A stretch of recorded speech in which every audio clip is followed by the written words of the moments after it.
Bonjour à tous, aujourd'hui je vous propose un exercice donc tiré des oraux des mines, jugé récent. On considère l'intégrale donc de 0 plus l'infini d'exponentielle i-1 fois t puissance n dt pour tout n appartenant à grand N. Donc deux questions, montrer l'existence de in, trouver son expression en fonction de n et en déduire une autre intégrale. Pour montrer donc l'existence de cette intégrale, on va introduire une fonction. La fonction, donc pour n appartenant à n, la fonction fn, parce que l'expression dépend de n, elle va de r+, parce qu'on intègre ici, donc sur r+,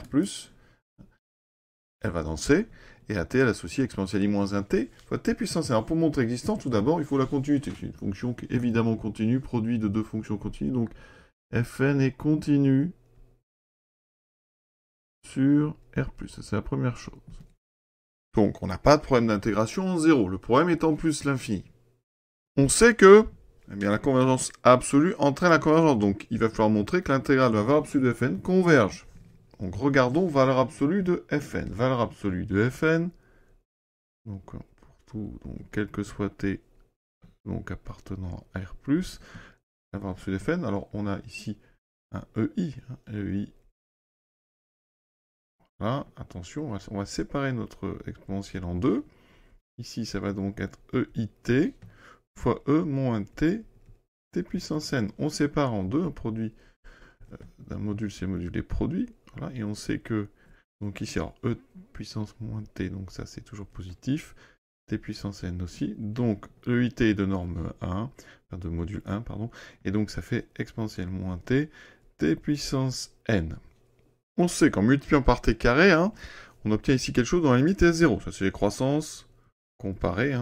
Donc quel que soit n, ça veut dire que donc exponentielle moins t, t puissance n, est égal c'est en fait un petit taux de 1 sur t carré. D'accord? Et là, le critère de convergence, ici en plus infini, ça converge. Donc effectivement, ça veut dire que fn est intégrable sur donc r+, et donc que l'intégrale de 0 à plus l'infini de fn, elle converge. Donc elle existe. Donc in, donc pour tout n appartenant à grand N, in existe. Donc ça, c'est la première chose. Maintenant, on nous demande d'exprimer in en fonction. Alors comment va-t-on faire? On sait que quand on a des produits d'exponentielle et de puissance de t, une intégration par partie, c'est pratique. Parce que petit à petit, on va descendre la puissance de t.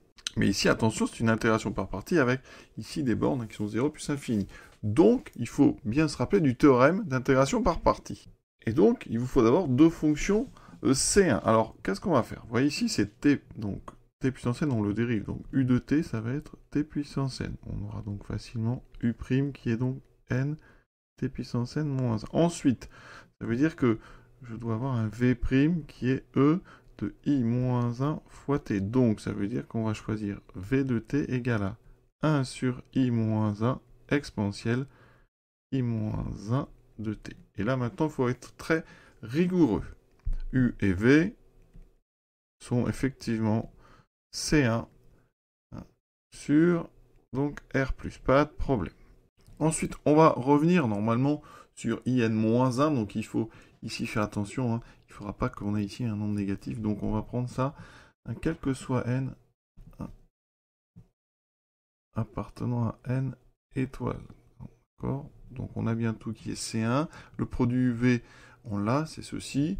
Alors par croissance comparée, la limite, donc quand t tend vers plus l'infini de u de t fois v de t, encore une fois, ça fait 0. On a le t puissance n, ici le i-1. Donc comme tout à l'heure, on l'a fait dans la première question, dans la première partie de cette première question. Donc ça c'est bon, la limite en 0, il n'y a pas de problème. u de t, v de t, on va en avoir besoin. Donc il y a continuité, donc on remplace t par 0, vous voyez, ça fait 0. Donc on peut utiliser l'intégration par partie, ça donnera donc entre crochets, alors u de t, v de t, pris entre 0 et plus l'infini, les deux limites valent 0, donc ça disparaîtra, moins l'intégrale de 0 à plus l'infini, donc on a n sur i-1 exponentielle i-1 de t fois t puissance n-1 dt. On voit bien qu'ici, donc, est réapparu n, n-1, donc on a n 1 moins i in moins 1. Donc, alors, est-ce qu'on laisse ce 1 moins i dessous? On peut à la rigueur remonter ça. Ça veut dire qu'on va multiplier en haut et en bas par 1 plus i. Donc j'ai n fois 1 plus i sur, donc ici, le module au carré, ça fera 2. in moins 1. Voilà, et donc, ben oui, ça on peut l'utiliser. On trouve donc assez facilement que pour tout n appartenant à n étoile, in sera égal donc, alors on aura n fois n moins 1, etc. Donc on aura n factoriel. 1 plus i sera à la puissance n, le dessous sera donc à puissance n, et on est revenu jusqu'à i0. Donc maintenant il faut calculer i0. i0, intégrale de 0 à plus l'infini de e de i moins 1, donc t puissance 0 qui vaut 1, donc ça fait ceci. Primitive, on la connaît, tout à l'heure on a déjà utilisé ça. i moins 1 de t, entre 0 et plus l'infini. Alors, la limite en plus l'infini, ei moins 1 de t, hein, je rappelle, on en a déjà utilisé ça, c'est eit fois e moins t, et e moins t tend vers 0. Donc, on a 0, moins la valeur en 0, puisque c'est continu, la limite à valeur. Donc ici, ça fera e0. Il me reste donc 1 sur, alors le moins je le passe en bas, 1 sur 1 moins i. Et donc, alors 1 sur 1 moins i, si vous le retransformez, c'est 1 plus i sur 2, on vient d'en parler. Donc ça veut dire que in vaut donc n factoriel. Alors 1 plus i puissance n, j'en ai un de plus, donc ça fait 1 plus i puissance n plus 1 sur 2 puissance n plus 1. Alors est-ce que c'est valable ça en 0? Si je remplace n par 0, ça fait ici donc 1 plus i sur 2. Donc ça marche aussi en 0, donc ça c'est valable pour tout n appartenant à grand n. Alors la deuxième question, la nouvelle intégrale.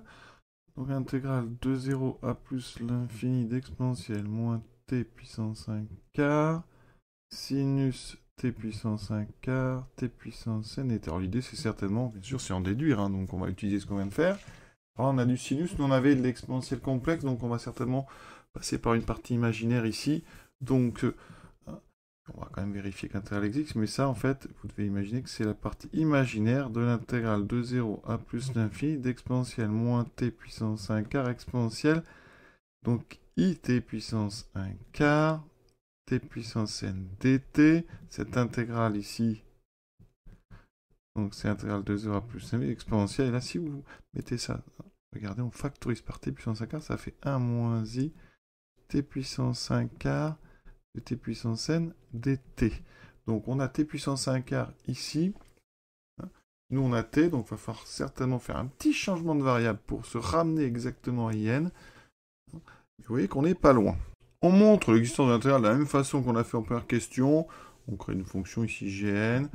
On multiplie par t carré, hein, donc en valeur absolue, on a un petit taux de 1 sur t carré, donc convergence en plus infini. Convergence absolue, donc convergence de l'intégrale. Ensuite, qu'est-ce qu'on fait avec ça? Il faut vraiment appliquer le théorème très très rigoureusement. Donc il vous faut une fonction ici, donc gn ici, on a vu qu'elle était continue donc sur R+. Ensuite, il faut un changement. Ce changement, ici, il faut donc que u soit égal à t puissance 1 quart. Ça veut dire qu'on va poser t égale u4. D'accord? Ça veut dire que phi de u pour le théorème, c'est donc u4. C'est la fonction qui a u associé u4. Phi, donc puissance 4, elle est bijective, on le sait, strictement croissante. Et elle est C1 sur R+. D'accord? Donc ça veut dire qu'on peut utiliser la propriété. Alors, donc ici, on va de où dans où? Donc en 0, ça fera 0. En plus l'infini, ça fera plus l'infini. Pas de problème. On aura donc E, donc de 1 moins I. Ici, vous voyez, ça va donner donc U, puisque on fait notre changement. Et ici, on va trouver quoi? Donc on va calculer dt. dt, c'est donc 4U3 du. Donc j'ai E de 1 moins I U. T puissance n, hein, c'est donc U, donc 4n. D'accord? Et le dt, on fait donc fois 4u3 du. D'accord? Ces deux intégrales sont de même nature. La première converge, donc la deuxième converge. Qu'est-ce que ça donne ici? Intégrale de 0 à plus l'infini d'exponentielle 1 moins i de u. Ça, c'est parfait. Et par contre, on a un 4, donc je vais le sortir. Et ici, on a u puissance 4n plus 3 du.